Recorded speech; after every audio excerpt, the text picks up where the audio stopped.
पश्चिम खानदेश भगिनी सेवा मंडळ देवपूर धुळेच्या वतीने खंडरत्न पुरस्कार गौरव सोहळा 2026 वार्षिक स्नेहसंमेलन दिनांक 7 फेब्रुवारी रोजी महिला महाविद्यालय प्रांगण या ठिकाणी आयोजित करण्यात आला। याप्रसंगी मानाचा खानदेशरत्न पुरस्काराचे मानकरी मराठी चित्रपटसृष्टीतील व मालिका चित्रातील सुप्रसिद्ध दिग्दर्शक सचिन गोस्वामी सर यांना यावर्षी प्रदान करण्यात आला असून आपल्या संस्थेतील विद्यार्थिनींच्या सुप्त गुणांना वाव मिळावा या उद्देशाने वार्षिक स्नेहसंमेलन सोहळ्यात अनेक सांस्कृतिक कलाकृतींच्या छटा विद्यार्थिनींकडून सादर करण्यात आल्या। कार्यक्रमाच्या अध्यक्षस्थानी स्मिता अजमेर हे असून कार्यक्रमाचे उद्घाटक तथा प्रमुख अतिथी म्हणून धुळे ग्रामीणचे आमदार राम भंडारे हे लाभलेत। कार्यक्रमास प्रमुख पाहुणे म्हणून चंद्रशेखर पाटील व मनोज वाघ हे होते। कार्यक्रमाचे प्रास्ताविक महिला महाविद्यालय धुळे प्राचार्य डॉक्टर दिलीप चौधरी यांनी केले, तर सूत्रसंचालन प्राध्यापक राजेंद्र ब्राह्मणे व कार्यक्रमाचे आभार व्यक्त डॉक्टर विनोद उपरोटे यांनी केलेत।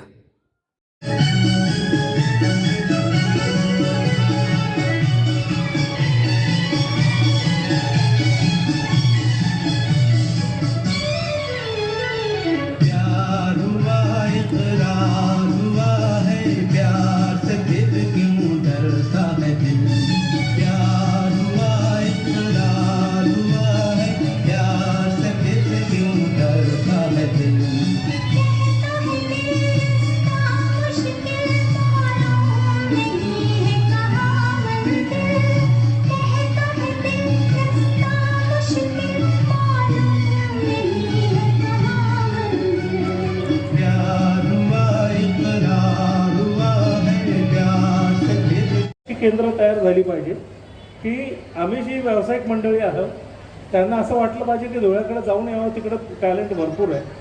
जसं आम्ही औरंगाबादकडनं पूर्वी एक मोठा पुरवठा व्हायचा, पुण्यात ललित कला केंद्र नावाची एक प्रशिक्षण संस्था आहे, त्या संस्थेच्या मार्फत खूप चांगले नट मुंबईकडे येत आहेत। असं आपल्याकडे काहीतरी घडावं, खानदेशासाठी काहीतरी एक केंद्र असावं असं मला मनापासून वाटतं।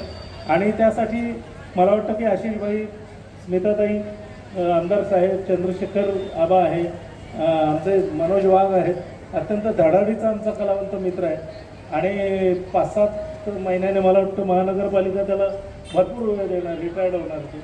त्यानंतर ते हे सगळी मंडळी जर एकत्र आली तर नक्कीच धुळ्यात एक खूप छान वातावरण पुन्हा तयार होईल। आता खास मित्र होते आणि सोबत कॉलेजला पण आणि कार्यक्रम नाटकांमध्ये पण काम केलेलं आहे। आणि रामदादांशी पण गौरवाचं आहे सन्मान। आणि चंद्रशेखर दादा, मनोज दादा आणि प्राचार्य DJ चौधरी सर, सगळ्यांचा मी मनपूर्वक सन्मान करते। आणि सगळं कार्यकारिणी मेंबर, माझे प्राध्यापक वर्ग, विद्यार्थिनी, संस्थेच्या वतीने बांधिलकी जोपासणाऱ्या व्यक्तीला दिला जाणारा खानदेश रत्न पुरस्कार सचिन भैयांना द्यायचं होतं, कारण की एक खानदेशातलं रत्न मुंबईला जाऊन महाराष्ट्राचे हास्य जगावं आणि गाजवतो आणि भरपूर कार्यक्रमात त्यांनी